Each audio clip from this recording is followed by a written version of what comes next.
Vale, yo os voy a hablar de los fundamentos de un AIRE. En el programa ponía datos, metadatos y servicios. Entonces, os lo voy a contar, pero voy a hacer bastantes referencias a ISPIRE y al ISIGE. Entonces, os voy a preguntar, para despertaros de vez en cuando algunas preguntas, como ya sé que os lo han contado, pues así que era mejor. Entonces, empezamos. Fundamentos de un AIRE. Bueno, este es el índice. Entonces, ¿qué elementos son necesarios en un AIRE? Básicamente pueden ser 5. Por ejemplo, uno es la información geográfica. Los metadatos de la información geográfica. Los recursos informáticos necesarios para poner esta información geográfica de forma interoperable y estándar en la red. Los estándares. ¿Cómo vamos a poner esta información geográfica? ¿Qué información geográfica vamos a poner? ¿De qué manera la vamos a poner en la red? Pues hay que seguir unas normas y estándares. Y luego los acuerdos políticos que nos permiten hacer todo esto. Realmente lo más importante es esto, porque sin acuerdos políticos no podemos hacer nada. Muchas organizaciones tienen información geográfica, metadatos y dinero para poner los recursos informáticos, pero si no hay un acuerdo político no se puede continuar. O sea, no te puedes saltar a tu jefe. Si tu jefe dice que no se pueden poner los datos en internet, pues no se pueden poner. Entonces, una definición un poco más seria podría ser: es un sistema estandarizado integrado por un conjunto de recursos informáticos cuyo objetivo es integrar a través de internet, lo de antes, metadatos, servicios e información de tipo geográfico, facilitando a todos los usuarios potenciales la localización, identificación, selección y acceso a tales recursos. Aquí, como veis, ya dice qué servicios vamos a utilizar. Un servicio de catálogo, un servicio de visualización, y luego también monta los clientes. Acceso, ¿cómo? A través de unos clientes. Acceso a tales recursos. Entonces, pues hace unos años, bueno, y aún lo tenemos el IGN, por ejemplo, para pedir o trabajar con información estadística, información de catastro o información de otras organizaciones, había que llamar a las organizaciones y copiar los datos. Muchas veces también a nosotros, y nos siguen llamando, quieren las ortofotos del PNOA y nos siguen llamando: oye, dame las ortofotos del PNOA. Le decimos: es que son 8 teras. Entonces nada, mejor utiliza el servicio Web Map Service que tenemos disponible. Ahora nosotros nos tenemos que preocupar de que el servicio esté un 99% disponible, como dice ISPIRE que tiene que tener al año de disponibilidad.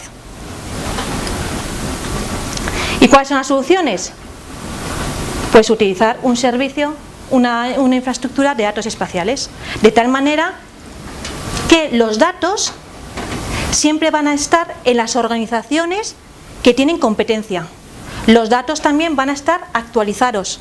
Y si algo está mal, tú no eres responsable, quiere decir, tú estás utilizando un servicio y te están proporcionando ese dato, pero el dato siempre está mantenido y actualizado por la organización. Tampoco existe duplicidad de datos.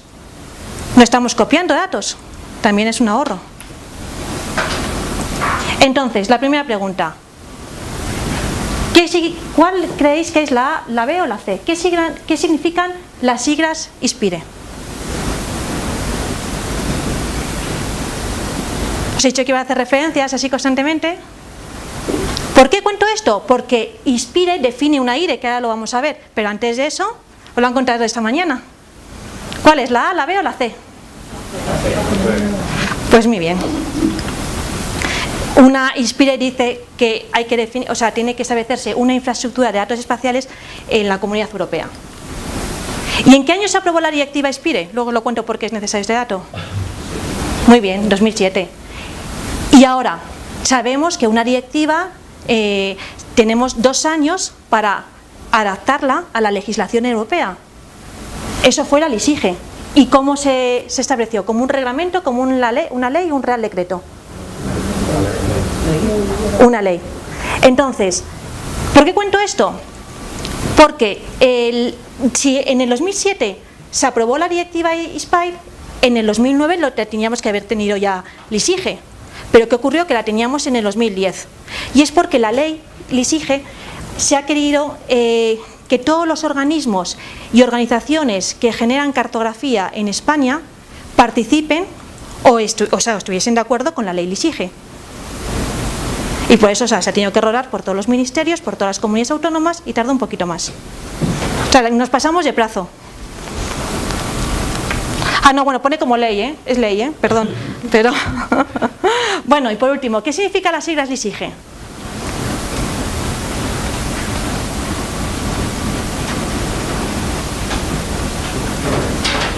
¿La A, la B o la C? La B, muy bien. Ley de las infraestructuras de la información geográfica en España. O sea que tenemos una ley que habla sobre las infraestructuras espaciales de España, así que cualquier duda, ¿qué es un dato? Allí. ¿Qué es un geoportal? ¿Qué significa interoperabilidad? Tendría que estar definido en esta ley. Entonces, LISIGE define así una IRE, una infraestructura de datos espaciales o infraestructura de información geográfica, que es lo mismo. Y dice, es una infraestructura de datos espaciales entendida como aquella estructura virtual de una red integrada por datos, metadatos, servicios interoperables, por sus normas y los acuerdos. Los mismos 5 puntos que os he contado antes. Bueno, pues ya vamos a pasar al primero. Bueno, os voy a contar solamente 3. Bueno, 4. Los datos, es que los acuerdos políticos es LISIGE, ya los he encontrado esta mañana. Entonces, el primero, los datos.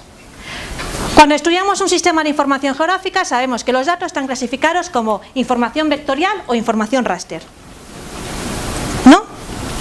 Vale, pero ahora entramos en el mundo de las IRES y en el mundo de las IRES nos hemos encontrado con que, bueno, primero vamos a ver cómo define INSPIRE datos espaciales. ¿Cuál creéis que es la definición buena? Si estáis de acuerdo. Es que si lo cuento, os lo vais a creer, pero si lo pensáis un poquito, mejor. Porque es lo que vamos a hablar de datos espaciales, tal como lo define INSPIRE y tal como lo ha copiado LISIGE, que está igual. Unos dicen la A, ¿estáis de acuerdo? ¿La B? Bueno, la Z. Pues mirad, la A es la definición de INSPIRE y de LISIGE, la C es la definición de la Wikipedia y la B es objeto geográfico en INSPIRE y LISIGE, que define lo que es un objeto geográfico. Entonces, dice, dato espacial, cualquier dato que de forma directa o indirecta hagan referencia a una localización o zona geográfica específica. ¿Por qué dice de forma directa o indirecta? Una forma directa es mediante las coordenadas. Un río, el nacimiento de un río está mediante la X, la Y y la Z. ¿Y el Ebro? ¿Dónde nace el Ebro? Yo no lo sé, ¿dónde nace el Ebro? Bueno, pues eso que me habéis dicho es una georreferenciación indirecta. Un código postal, cuando mandamos una carta no ponemos las coordenadas, mandamos una dirección y un código postal. Cuando queramos ir al cine decimos en el metro de Goya a las 7 de la tarde. Eso es una georreferenciación indirecta. Bueno, pues es cualquier dato que pueda tener coordenadas o una referenciación indirecta, ya mediante un código postal, una palabra, etcétera, un topónimo. Y ahora, antes os he contado que en el sistema de información geográfica la información se divide en dato vectorial y raster, pero en INSPIRE hace una clasificación en los datos. ¿Y qué clasificación puede ser esa? En 2, lo sé porque lo encontré esta mañana. ¿En cuántos grupos divide? ¿En 3? Bueno, es que puede ser polémico. Yo creo que es en 2, porque son datos de referencia y datos temáticos. Lo único que los datos de referencia los divide en el anexo 1 y el anexo 2.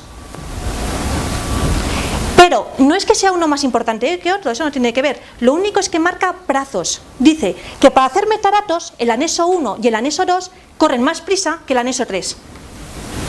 Para poner los datos geográficos de forma a un reglamento que ya salió en el año pasado, también el plazo es mucho más corto que en datos temáticos. O sea, no es que sea... Solamente esa es la clasificación de anexos. Bueno, esto ya lo han encontrado esta mañana. Pues estos son los datos del anexo 1 y del anexo 2. y anexo 3. Si vais a la LISIGE, vais a ver que en la LISIGE también hay 3 anexos. Lo que pasa que ha juntado el anexo, bueno, ha hecho una mezcla, pero ha cogido el anexo 1 y el anexo 2 y lo ha convertido en el anexo 1. Y luego ha metido un tema, que aquí no está en INSPIRE, que son núcleos de población. Si veis las capas de un mapa topográfico, siempre está hidrografía, relieve, unidades administrativas, sistemas de referencia, cuadrículas, nombres geográficos. Pero ¿y las ciudades dónde están? Los núcleos de población. Entonces LISIGE sí que lo ha metido, núcleos de población. Porque si lo examináis, la 1, la 2 o la 3, pues no se puede. Veis que núcleos de población no está representado. Porque edificaciones no son núcleos de población, son edificios aislados.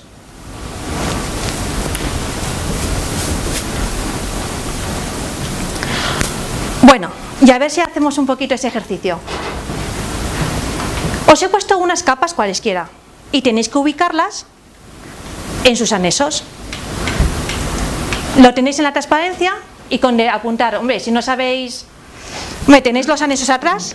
Nada, rapidísimo, 2 minutos, Me tenéis que decir, por ejemplo, la capa de municipios, a qué anexo pertenece y a qué tema. Y luego os explico por qué este ejercicio.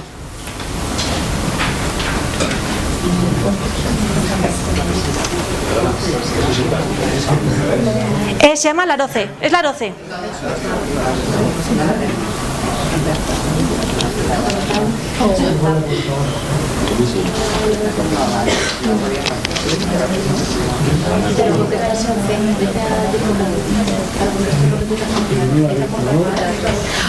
Es que os explico porque para hacer los Web Map Service hay que tener muy en cuenta los nombres de las capas y a qué capa pertenece, y a qué tema de anexo pertenece.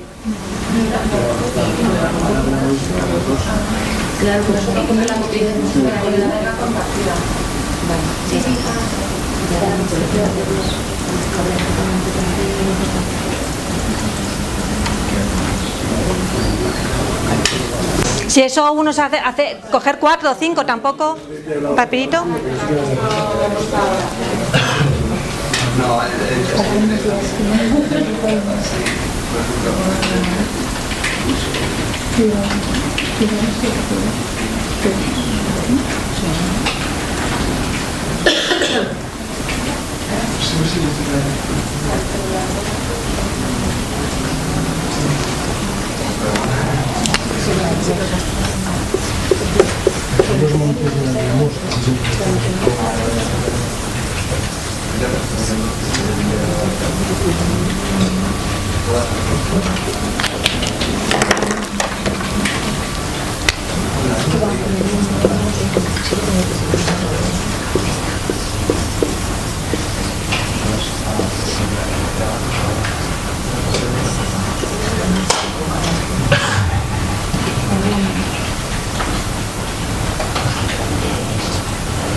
Bueno, yo os cuento que en INSPIRE hay un grupo de trabajo que se llama el IOC Task Force, que lo que hace también es, con el servicio de visualización, el Web Map Service, pues lo adapta a las necesidades de Europa y de INSPIRE.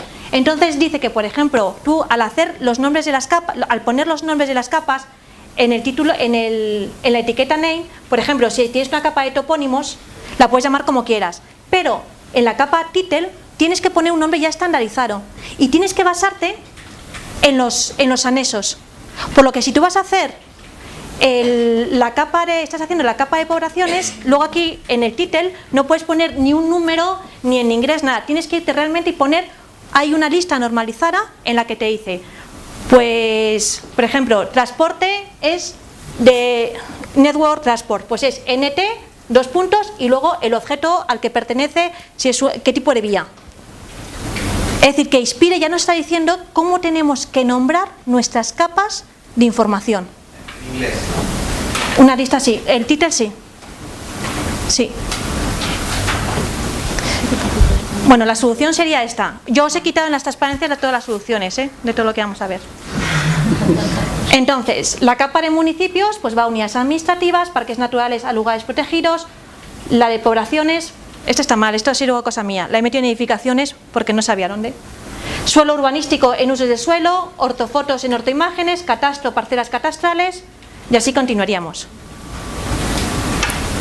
La cuestión es que toda la información geográfica, cuando vais a representarla a través de un Web Map Service o un Web Feature Service o cualquier servicio, tenemos ya que empezar a englobarla en capas de los anexos que dice ISPIRE.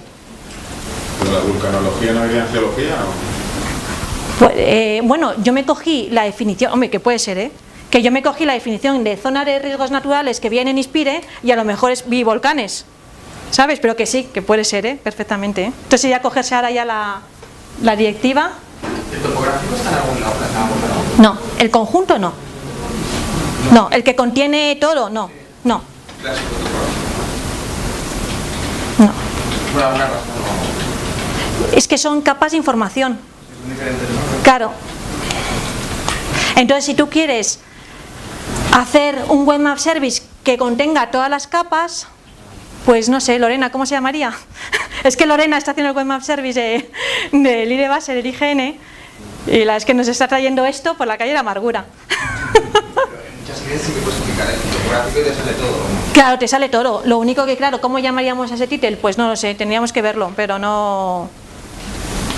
Pero ISPIRE no contempla, y luego que hagas también los metadatos de forma independiente. Bueno, entonces, ¿qué hay que tener más en cuenta en cuanto a datos? Pues las normas de ejecución de ISPIRE sobre las especificaciones de datos, que luego os van a contar también mañana, creo. ¿Y esta tarde tenéis clase? Sí, también. Pero lo vemos mañana para... Por eso os la van a contar. Y luego, yo el año pasado conté esto, pero bueno, esta vez lo he borrado, pero tenéis que también tenerlo en cuenta. La ISO 19107 y la 113 y la 114. Bueno, no sé si las he dejado, pero no lo voy a contar porque el año pasado no me dio tiempo a contar nada. Porque me lié con esto, y eso son normas ISO de información geográfica. A ver, la familia de normas que se dedican a la información geográfica es la familia 19100. Entonces, siempre que veáis un 1 y un 9 es información geográfica. Por ejemplo, la 19111 es georreferenciación basado en sistemas de referencia. La 19112 es georreferenciación basado en... Bueno, es la georreferenciación indirecta. Es georreferenciación basado en identificadores geográficos. Y así continuaríamos. Bueno, pues la 19107 te dice cómo hay que representar la información geográfica. Eso que nos contaban en un sistema de información geográfica, que la información era vectorial, raster, el tipo de topología que tenía, que si un punto, una línea, una superficie, el nodo, la cara y el arco. Bueno, pues todo lo que es de teoría de un sistema de información geográfica viene especificado en estas normas. Y la 113 y la 114 son normas de la calidad de la información geográfica. Pero vamos a pasar directamente a la norma de ejecución de ISPIRE, que la voy a contar solamente de manera muy rápida. Bueno, entonces, ¿ISPIRE qué pretende? Pretende hacer interoperable servicios y datos. Y los datos, cada país y cada organización los hace de una manera diferente. Por ejemplo, ¿dónde está? ¿Tienes el borrador? Bueno, da igual, pues borro con la mano.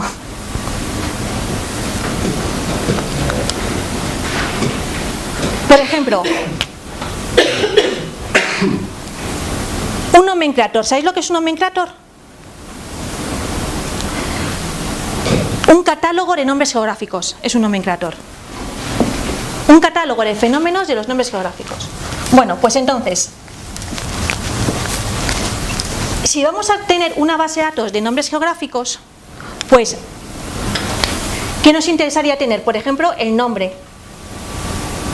Es decir, si tenemos aquí, por ejemplo, un río, ¿qué atributos nos interesa coger del nombre? Del topónimo, de ese topónimo. Pues nos interesa coger el nombre. Nos interesa coger una X y una Y para decir dónde está el topónimo. Nos interesa decir el tipo. El tipo, por ejemplo, esto no es una montaña, es un río. Pues, por ejemplo, el tipo va a ser hidrografía. ¿Y qué más atributos nos interesaría coger de este topónimo?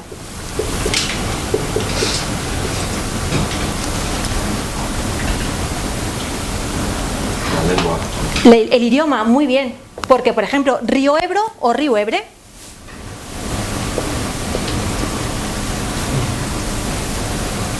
La etimología, la pronunciación, la fuente, muy bien.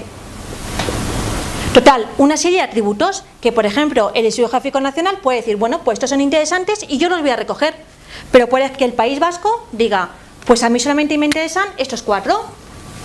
Y de aquí además voy a poner, no voy a poner siglas normalizadas, sino voy a poner siempre euskera, todas palabras, euskera, o voy a poner vascuence.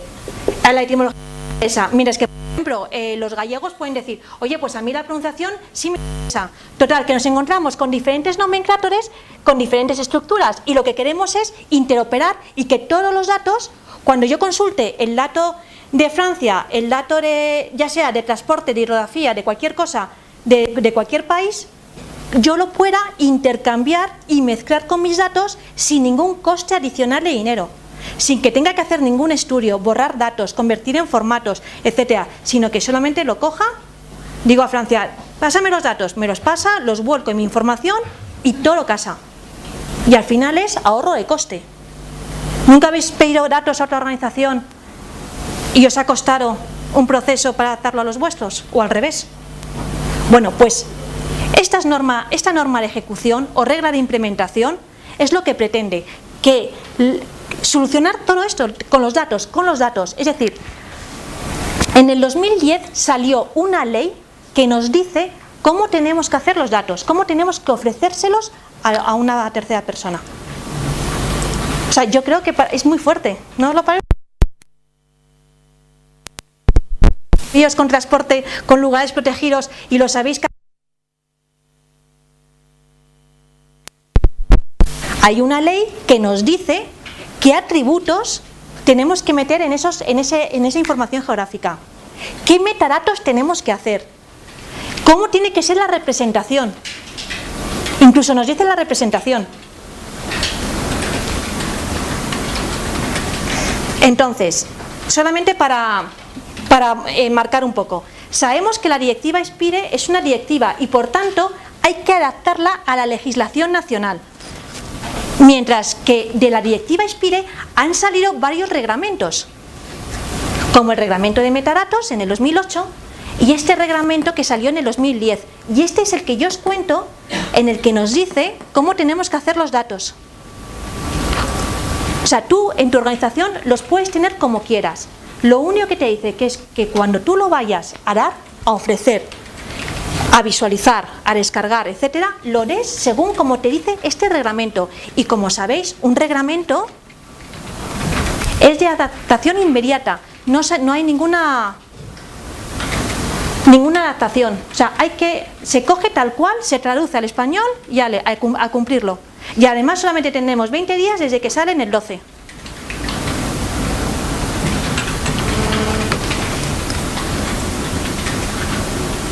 ¿Y cuántos reglamentos hay? Porque SPIRE salió en el 2007, pero de ahí ya no han empezado a trabajar y ¿sabemos lo que ya nos encontramos? Pues todos estos. El que está en inglés es que aún no lo han traducido, el resto están todos en español. Entonces, tenemos uno de metadatos, que os lo voy a contar después. El de monitoring and reporting, que es de informes, seguimiento de los informes. El de compartición de datos, este es el único que no han traducido aún. Y luego, de servicios de red, nos dicen cómo tiene que ser el servicio de catálogo, el servicio de visualización. Aquí ya, fijaros, aquí hay un Web Map Service. O sea, aquí hay una especificación del Open Geospatial Consortium que se titula Web Map Service. Y ese Web Map Service, la versión 1.3.0 coincide exactamente con la ISO 19128. Porque luego os contaré un poco las normas, que por una parte tenemos OGC, por otra parte tenemos ISO y por otra parte tenemos SPIRE. Y tú dices, ¿y qué utilizo? Es decir, si de OGC te sale el Web Map Service, la 1.3.0, de la ISO te sale la 19128 y de SPIRE tienes este reglamento. ¿Qué usamos para hacer un servicio de visualización? ¿Cuál seguiríais? ¿Toros? Imposible. Bueno, tenemos la suerte en que estos dos son exactamente iguales. La 1 3.0, acordaros, ¿eh? Bueno, pero el reglamento no. El reglamento es diferente. En el reglamento tenemos una etiqueta que nos dice, por ejemplo, la lengua. Claro,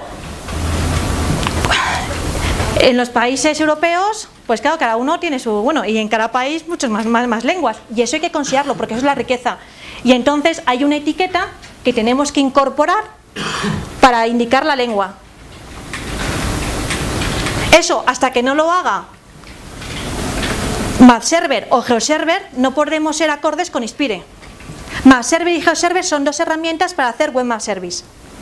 Total, no existe aún una herramienta que cumpla Inspire. Entonces con Inspire te dice, tú si eres... ¿Eres interoperable con Inspire? Pues tú tienes que contestar, de mis 100 y pico Web Map Service que tengo, pues no cumplo Inspire. ¿Por qué? Porque aquí hay unas etiquetas que no cumplimos. Bueno, pues... Y luego está este reglamento que es interoperabilidad de conjuntos de datos y servicios espaciales. Y salió en el 2010.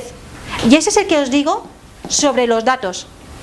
Que nos dicen qué metadatos tiene que tener un río, cómo tiene que ser su representación, qué etiquetas tienen que tener, qué atributos tiene.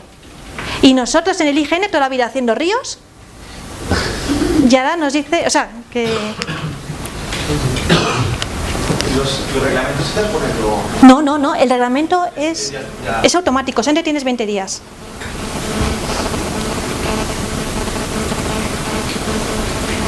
Bueno, pues entonces, si cumplimos ese reglamento, pues ¿qué tendremos? Pues la posibilidad de combinar datos y servicios espaciales desde diferentes fuentes a través de la Comunidad Europea.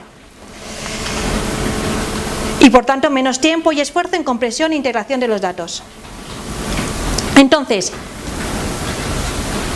a finales del 2009, bueno, no, a principios del 2010 ya salió definitivamente. La tengo que borrar. Que si no lo pinto, no.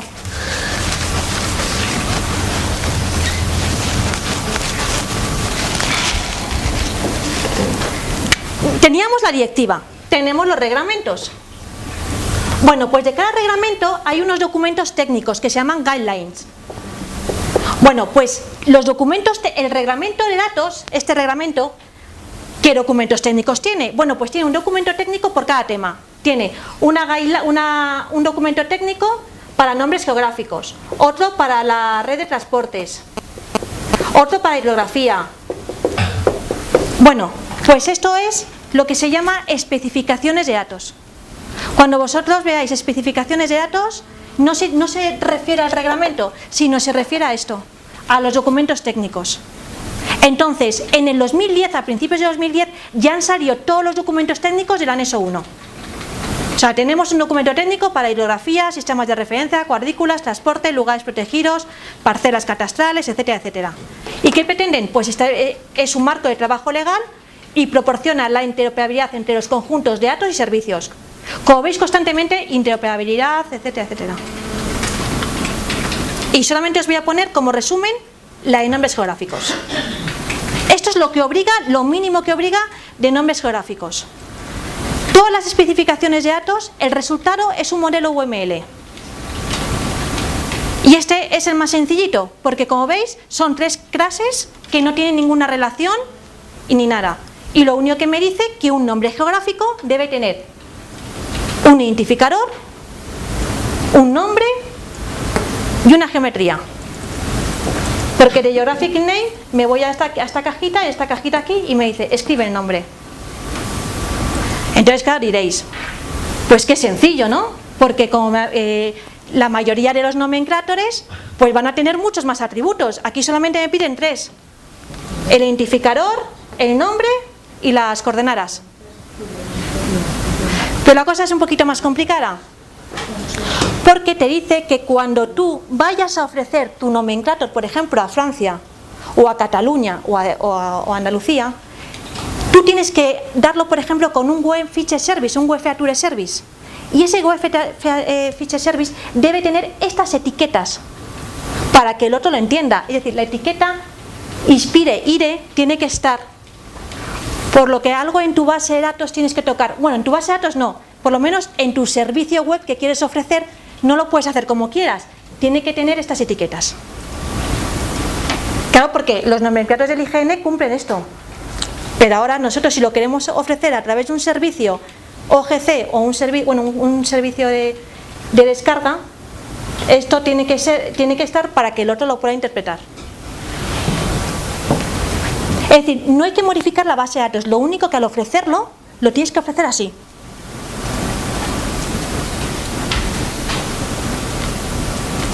Bueno, y eso era lo mínimo, y esto ya es lo mismo, pero han metido ya los atributos voidables, no puedo decir opcionales, son los atributos voidables. Inspire en las especificaciones de datos, pues sacó voidable, que lo único que quiere decir es que si lo tienes que dar, lo tienes que poner en tu base, lo tienes que dar. Aunque luego en el reglamento dice otra cosa diferente, en los grupos de trabajo era lo que contaban. Que voidable significa que si lo tienes que dar.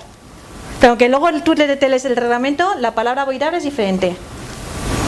Que dice que tiene que ser rellenable, ¿no? Bueno, y como lo van a contar esta tarde, yo aquí os dejo el reglamento enterito. Os dejo el reglamento enterito, que es lo que nos obliga, que es, acordaros, tenemos todos los documentos técnicos. Bueno, pues en el reglamento dice qué parte de estos documentos técnicos tenemos que cumplir. Porque el reglamento al final es una ley, no es un documento técnico. Y aquí os lo dejo yo, por si lo queréis consultar. Y dice que tenemos que utilizar las listas controladas que vienen en los documentos técnicos, los nombres, las partes obligatorias que dice que hay que cumplir, etcétera, etcétera. Bueno, y con esto he acabado la parte de datos. ¿Alguna pregunta sobre los datos? Bueno, os lo van a contar esta tarde, pero una pregunta sería, ¿y qué pasa con el anexo 2 y 3? Pero como lo van a contar esta tarde, pues ya yo lo dejo en el aire. Porque el anexo 1, os he contado que ya estaban los documentos técnicos, pero ¿y el anexo 2 y 3? Progresan adecuadamente. Eso, progresan. Progresan adecuadamente. Progresan adecuadamente. Bueno, en cuanto a las normas, pues hace unos años siempre poníamos esa transparencia, en el que una infraestructura de datos espaciales se alimenta de todas las normas ISO TC 211. TC 211 es el Comité Técnico de Información Geográfica. Y de ahí sale toda la familia de normas 19100. Esto es a nivel internacional. Para estar aquí hay que pagar. O sea, que decirte que sí que dicen es una norma internacional, pero si tú, o sea, que hay que. Entonces, en el ámbito europeo está lo mismo, el CEN-TC 287. TC 287 es el Comité Técnico de Información Geográfica. Entonces, aquí está la cosa, ya una pregunta. Si aquí sale una norma, por ejemplo, la que os he contado antes, la 19111, la de sistemas de referencia. La de sistemas de referencia no penséis que es muy complicado. Ahí te define lo que es un datum, lo que es una proyección, que es un sistema de referencia 2D, que es un sistema de referencia 3D, etcétera. Lo que siempre hemos estudiado sobre sistemas de referencia. Lo que pasa que nunca, cuando nos lo contaban, nunca nos hacían referencia a la norma ISO 19111, que es donde viene todo establecido. O sea, si a mí en la facultad me hubiesen dicho todo lo que, sistemas de referencia, toma, la 19111, está todo ahí definido ni nada, ya, no te compras ningún libro. Bueno, pues entonces, si aquí sale la 19111, que eso es a nivel internacional, ¿qué hace esta organización? Esto es a nivel europeo. ¿Perdón? No, participar aquí también cuesta. Eso no. No, yo me refiero que si esto hace un documento sobre sistemas de referencia, ¿qué hace? ¿Un resumen? Asume, muy bien. Es decir, en cuanto sale aquí una norma, por un acuerdo, lo coge automáticamente y lo toma como norma europea. Entonces, muchas veces vais a ver 19.115 sobre metadatos, vais a ver la norma internacional y la norma europea, pero son exactamente iguales. No tiene por qué ser exactamente iguales. Muchas veces hay una norma en la que, por ejemplo, por las características de Europa, eso no será en Europa, pues entonces habrá que adaptarla a las necesidades de Europa. Pero en información geográfica no tenemos ese problema. Fijaros, porque esto es un comité técnico, pero ISO es muy grande. ISO se encarga incluso de normalizar las lavadoras, los ordenadores. Y el CEN igual. Entonces, y luego tenemos AENOR.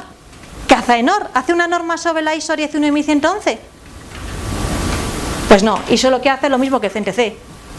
Este la hace, este la coge, la hace suya, y este la coge y la hace suya.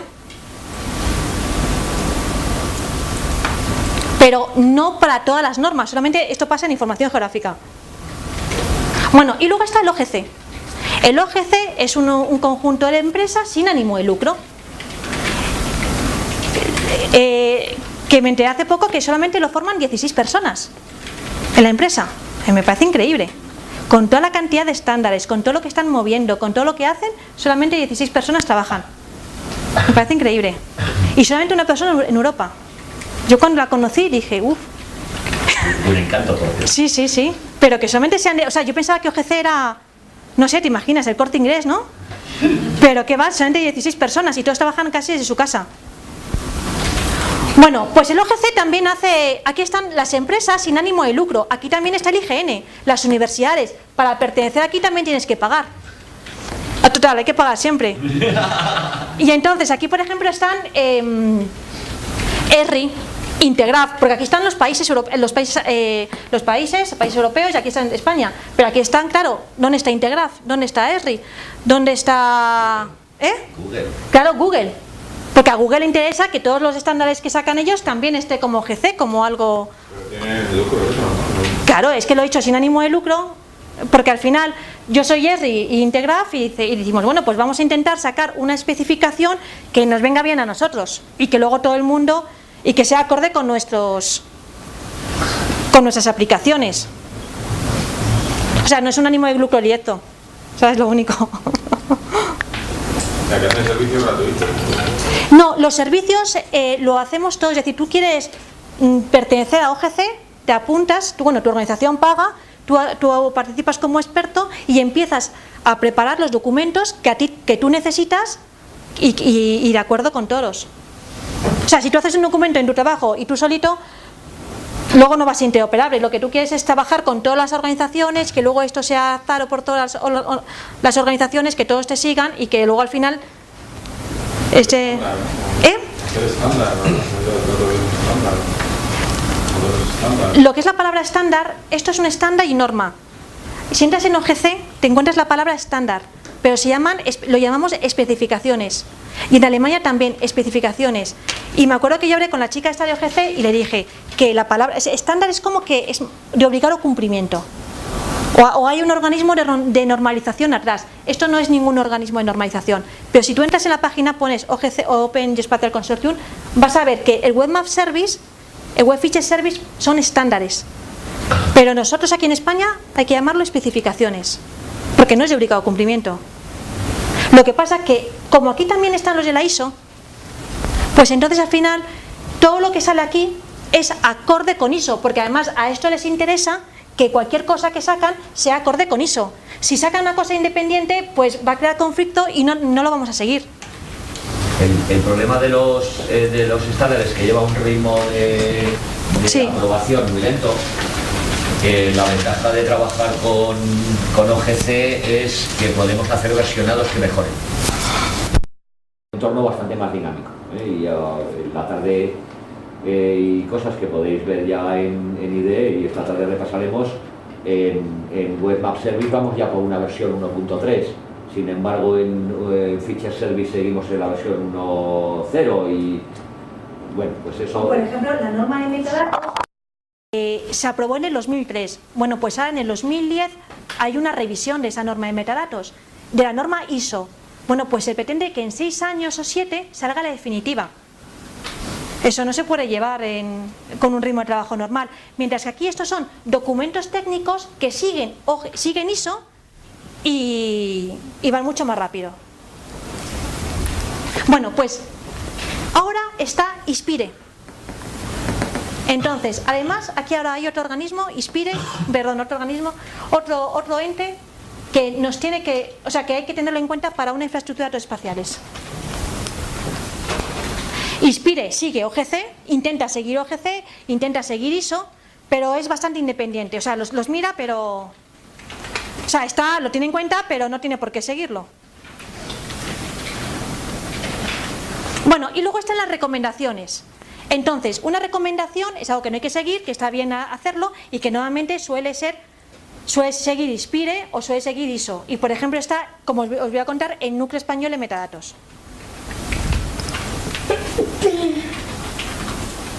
Bueno, en cuanto a acuerdos políticos, por ejemplo, por acuerdos políticos es este portal. Si antes esta transparencia en acuerdos, bueno, hay unas poquitas más. Es IDEAGE. Por un acuerdo político salió en un Real Decreto, creo, en el que el IGN estaba, bueno, el Consejo Superior Geográfico estaba obligado a hacer el geoportal IDEAGE, que es la infraestructura de datos espaciales de la Administración General del Estado. Esto es un ejemplo práctico de un acuerdo político. Salió en el Real Decreto del Sistema Cartográfico Nacional.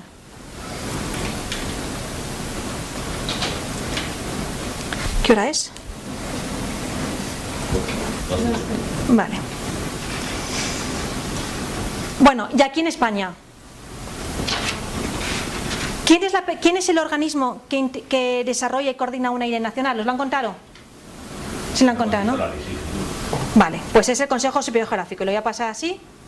Es el Consejo Superior Geográfico en el que bueno, aquí tenéis lo que hace, las funciones, y que todos podéis participar, todos si trabajáis en un organismo de información geográfica, pues pertenecéis al grupo de trabajo del AIRE. El grupo de trabajo del AIRE hace 3 reuniones anuales y una de ellas la hace coincidir con las jornadas iberoamericanas de infraestructura de datos espaciales, que este año serán en Barcelona en septiembre-octubre, y que llevamos así desde 2004 haciendo unas jornadas anuales sobre infraestructura de datos espaciales. Entonces, ¿dónde sale todo esto? Pues sale del grupo de trabajo de la infraestructura de datos espaciales. ¿Y quién pertenece? Pues todos los organismos que hacen cartografía en España.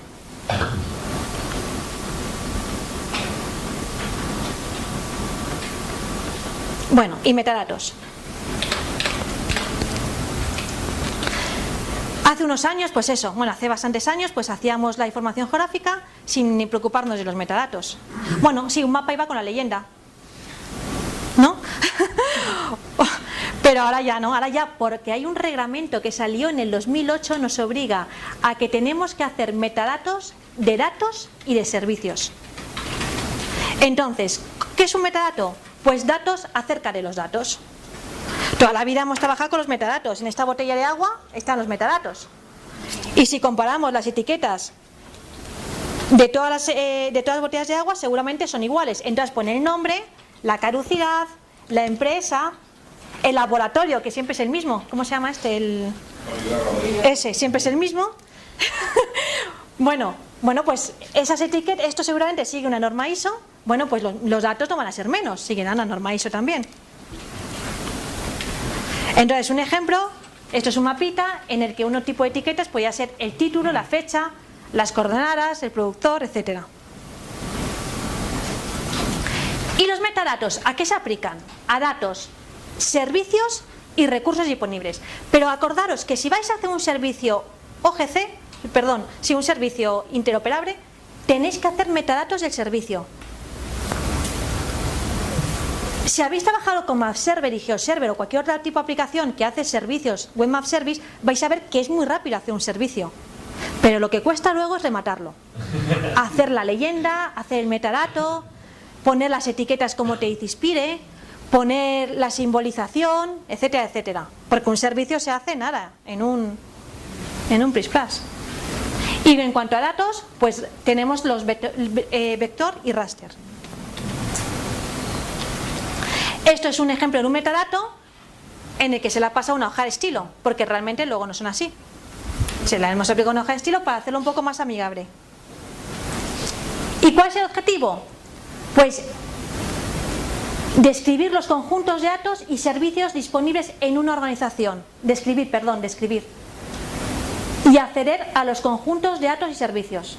Hombre, pensad siempre es una biblioteca. En una biblioteca queréis un libro, vais a un catálogo y en el catálogo ponéis unas palabras claves y ahí buscáis y encontráis el libro que queríais.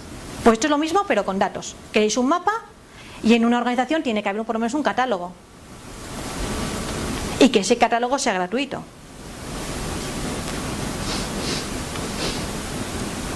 Bueno, y entonces, para la creación de metadatos se han elaborado una serie de normas. ¿Por qué? Porque tenemos que tener la estructura y tenemos que intercambiarlos. Entonces, esta familia, la familia de información geográfica, define metadatos para datos, servicios y recursos. Y aquí tenemos el resumen de todas las normas ISO. Entonces tenemos la 19115 que se aprobó en el 2003. Siempre fijaos en la versión, es importante, ¿eh? Cuando trabajéis con una norma ISO. Pues sobre todo ahora cuando esta está revisándose y puede que, bueno, no nos pillará, pero a lo mejor entre 6 años estéis con la 2003 y ya tengamos la de 2015. Esta ISO 19109, metadatos de servicio. La 19139 es donde nos dice cómo se llaman las etiquetas y qué etiquetas debe tener un metadato. Por ejemplo, decirme un metadato de un mapa. Un ítem, perdón, decirme un ítem de un mapa, un metadato, o sea, un ítem de un metadato en un mapa. Fecha de ejecución. ¿Perdón? Fecha de ejecución. Uy, qué difícil. Sí, pero uno más sencillo. ¿Eh? Bueno, venga, escala. Luego me vais a entender por qué. Bueno, la escala se llama realmente resolución, pero bueno, supongamos la escala, ¿no? Y aquí yo pondría 1/25.000. Perdón. Oye, ¿y por qué no lo llamar así?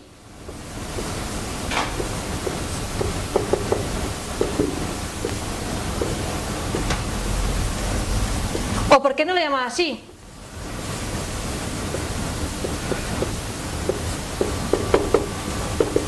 Todo esto indica la escala, ¿no? Pues este nombre me lo da esa norma, la 19139. Entonces, fijaros lo importante. Y esta salió en el 2007. Es decir, imaginaos, en tu organización te dicen, tienes que hacer metadatos en el 2004. Tú dices, vale, perfecto, me cojo la 19115 y dices, ahí va, pero si no tengo un esquema, ¿qué nombre le pongo a las etiquetas? Esta está en un borrador, puede que te las cambien. O sea que es muy importante que estas dos normas vayan de la mano. Ahora se va a modificar esta y ponte a temblar cuando empezarán a modificar luego esta. Porque además de las etiquetas te dice, por ejemplo, también te dice cómo deben de ser contenido. Imaginaros, punto de contacto, ¿no? Un punto de contacto, ¿qué etiquetas puede tener dentro? El nombre del responsable. Venga, decidme otra etiqueta. Punto de contacto. Pensar en que os queréis poner en contacto con una organización. ¿Qué necesitáis? El correo, muy bien. Otro. Teléfono. Bueno, pues ya está.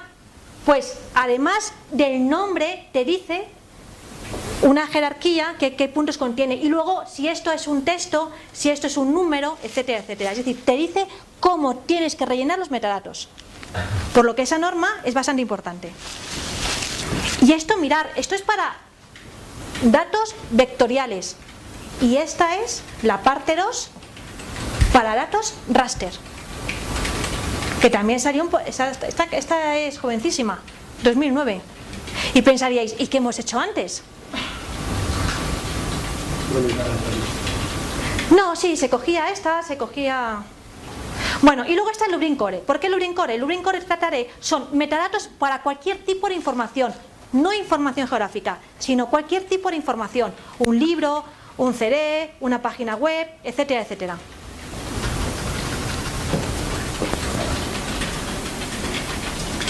Entonces, la 19.115 es una norma elaborada por 33 países. En el 96, fijaos, empezaron a trabajar en el 96 y en el 2003 fue cuando acabaron. Es lo que decía Fernando, que es que tardan muchísimo. Es que también la gente que participa en ISO, muchos de ellos son personas que trabajan en una organización de normalización. Y en esa organización de normalización está dividida por áreas. Pero en otros países no, el organismo de normalización tira de otros organismos, como es en el caso de España para la información geográfica. Es decir, AENOR no tiene un departamento de expertos de información geográfica, sino lo que llama al IGN o podría llamar, bueno, o cualquier organismo de información geográfica y le solicita un experto. Pero ese experto sigue trabajando para esa organización. Y eventualmente se va a la ISO a trabajar. Entonces, claro, por eso también es un poco lo que tarda, porque las personas que participan aquí no están a tiempo completo. Bueno, esa es la idea que yo me hago.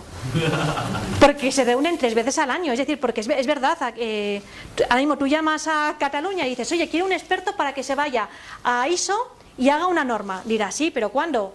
Va, viene, pero no está a tiempo completo.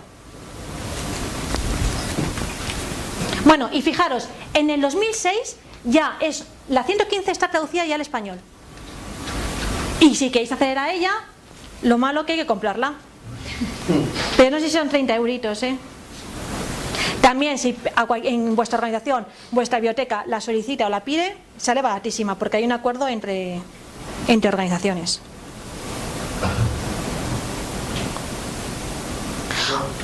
Mirad, en esa transparencia, la 19.115 se encarga de la serie, de las hojas o unidades, de los conjuntos de datos, de una clase de un objeto, de una instancia de un objeto y de una instancia de un atributo. Es decir, la norma ISO dice a qué categorías vas a hacer metadatos. ¿Y qué ocurre con la norma, con el reglamento de ISPIRE? Pues el reglamento de ISPIRE dice los conjuntos, las series y los servicios. Pero no limita, dice que si quieres hacer más, que lo hagas. Pero él habla de conjuntos y de series y de servicios. Es una diferencia con respecto a la 19.115. El reglamento es algo más restrictivo. Bueno, esto es unos pantallazos de la norma 19.115.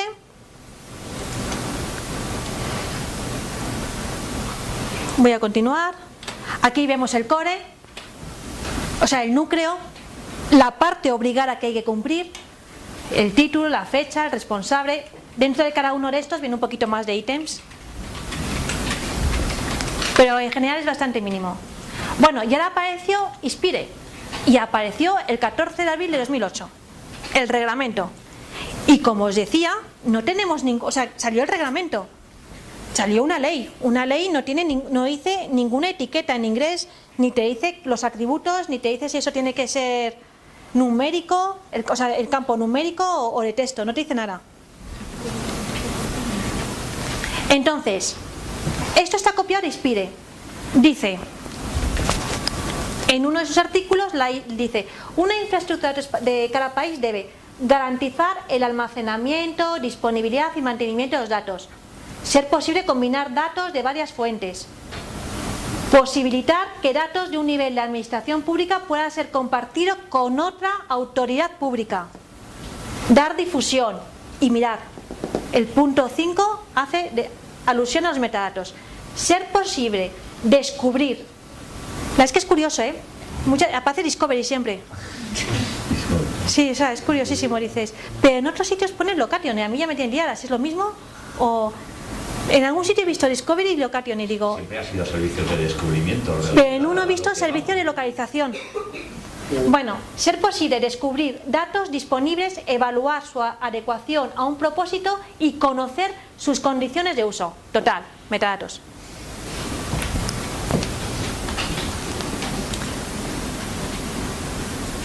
Bueno, ese es el artículo 5 que habla de los metadatos. Y el artículo 6 continúa con los metadatos. Y antes de leerlo, lo que resalto es, como os he contado, hace una clasificación para el anexo 1 y 2 mucho más pronto que para el anexo 3. Y dice que hay que tener metadatos en 2 años, desde que salió la directiva. No, desde que salió el reglamento, bueno, total, ya han pasado los 2 años. Tenemos que tenerlos ya. Para el anexo 1 y el anexo 2 ya han pasado los 2 plazos. El Ministerio mandó los de lugares protegidos interpretando que era diciembre del año pasado. Sí, justo 2008, pues 2009, 2010, diciembre. Y en el 2003 acaba este año. No, 5 años no, acaba en el 2012, perdón. 12. En el 2012. O sea, en ESO 3, quien esté en ESO 3, pues tiene un poquito más de plazo. Pues todo. Pero si tenéis elevaciones, ortofotos y geología, Marisa, pues nada, ya está, ya pasó.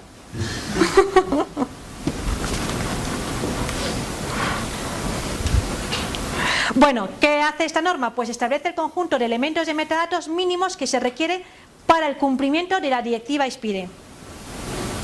Y no excluye la posibilidad de que las organizaciones documenten los recursos de información de manera más amplia, es decir, que lo utilices y que te hagas una extensión. Bueno, y es lo mismo, hay que hacer de datos y servicios, datos, series y servicios, o sea, conjuntos de datos espaciales de series y de servicios, para los temas de anexo 1, 2 y 3 de ISPIRE. Es obligatorio en todos sus elementos el reglamento y es directamente aplicable en el Estado miembro, es decir, cuando salió en 14 de abril de 2008, 20 días después, había que cumplirlo. Había que empezar, nos dieron 2 años de plazo. Y esto es un pantallazo del reglamento. Como veis, no es un documento técnico. Te dice título y la definición, resumen y la definición.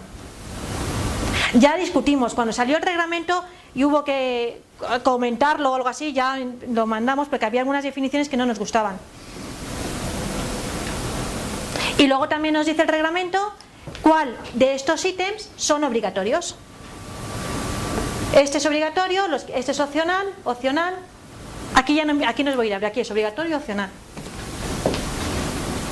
Y servicios para datos y para servicios. Entonces, cuando hagáis un webmap service, tenéis que poner el título, un resumen, el tipo, si es un webmap service, o sea, un WMS, un WFS, las palabras claves, la resolución, etcétera, etcétera. Si queréis trabajar poquito, pues solamente los obligatorios. Pero bueno, eso no significa, obligatorio no significa que sea más importante, lo único que lo tienes que dar.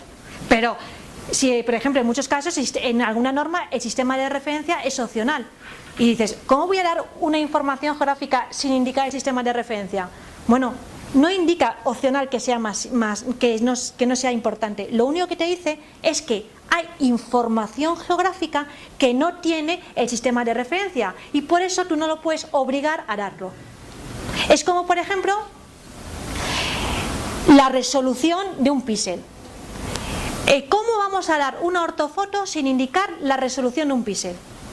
Bueno, pues cuando no estaba la 19115-2, que es la que se encarga de los datos raster, pues había que hacer los metadatos con la 19115 de datos vectoriales. Y ahí la resolución no estaba implícita. Bueno, pues tú lo tienes que dar, tú tienes que encontrar un ítem en el que indicar la resolución. ¿Por qué? Porque es importante. Es decir, opcional no significa que no lo sea, significa que puede existir el caso que no exista.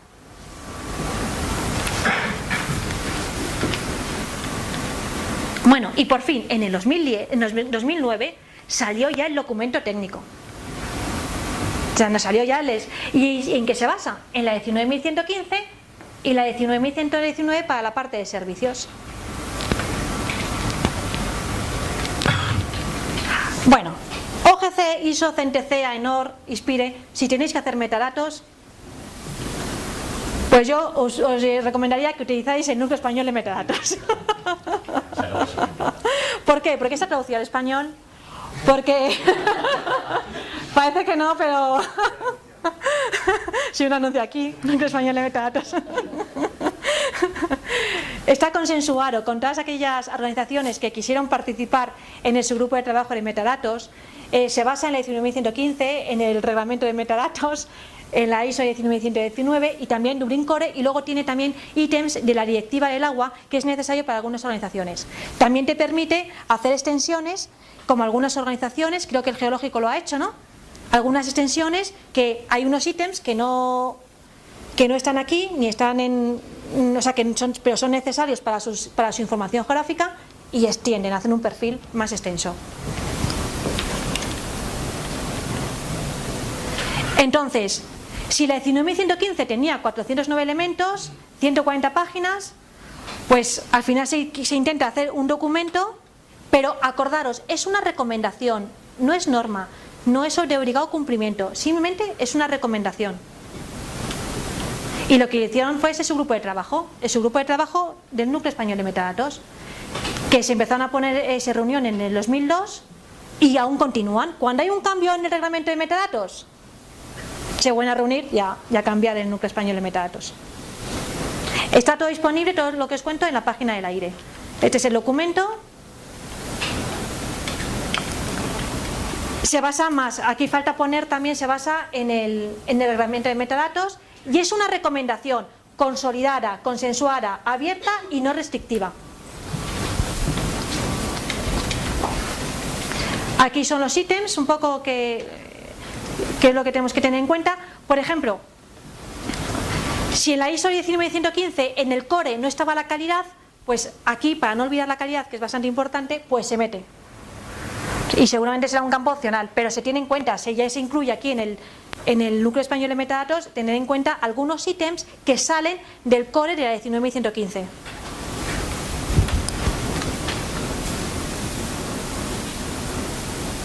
Bueno, y para quien esté muy perdido en el núcleo español de metadatos, haciendo metadatos, pues hay una guía de usuario muy facilita que te explica paso por paso cada uno de los ítems de la norma de la norma de 19115 y qué tienes que hacer, cómo hay que rellenarlo y todo.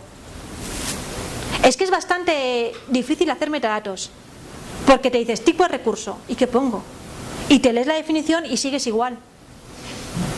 Bueno, pues esto es una ayuda para hacer metadatos. Si cuando se hizo fue por algo, sí. Bueno, y luego hay una herramienta, tenéis muchas más herramientas.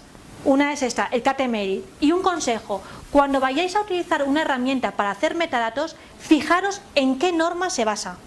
Porque hay muchas normas, está el Dublin Core, FGRC, la ISO 19115, puede haber un perfil diferente. Fijaros en la norma y luego, importante, en el esquema que está utilizando. Porque el esquema de la 19139 salió en el 2006. Pero antes había borradores de ese esquema y estaba ya el KTML funcionando. Entonces el KTML ha ido evolucionando según esos esquemas.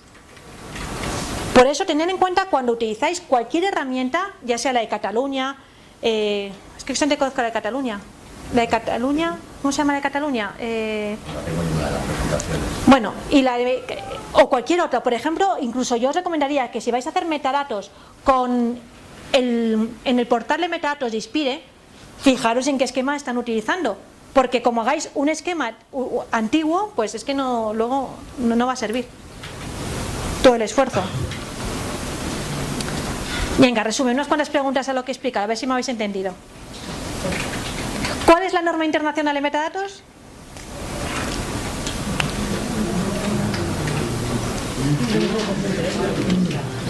Venga, la 1, la 2, la 3, la 4 o la 5. La 3, ¿no? Muy bien, la 3. ¿Cuál de las siguientes afirmaciones es falsa? Es que así sé que me habéis escuchado, es que si no me voy a ir aquí con una frustración. Que los despierto, si no. Yo no, o sea, tengo que venir porque si no. Sí. Claro. Claro, porque la de 115 es una norma para información geográfica y se utiliza esa norma para crear la interoperabilidad entre los metadatos. También, ¿cuál es la falsa?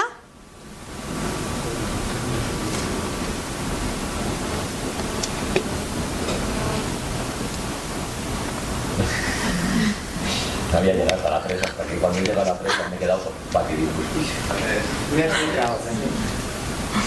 Venga, pues muy bien, la 3. La 115 es para los metadatos y la 139, que es lo que os creo que os queréis, es la que nos da el esquema XML. ¿Cómo se llama el perfil NEM?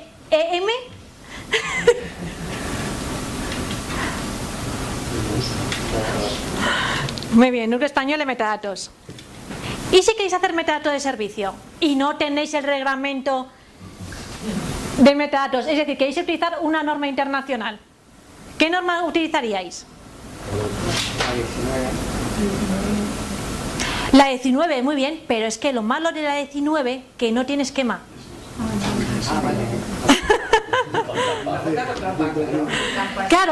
Claro, yo os he contado constantemente metadatos esquema, metadatos esquema, metadatos esquema, y me habéis dicho la de 119, pero yo no os he hablado nunca del esquema. Es uno de los cambios que quiere hacer la norma ISO, que me parece muy bien, juntar datos y servicios y hacer un esquema luego. Entonces, ¿qué hemos hecho últimamente? Pues los metadatos con el get capabilities, y cuando se puede se mete algún ítem por aquí. Bueno, ¿y qué es el XML? No lo he contado, pero deben de saber. No hemos visto ninguna, ¿eh? Bueno, pero...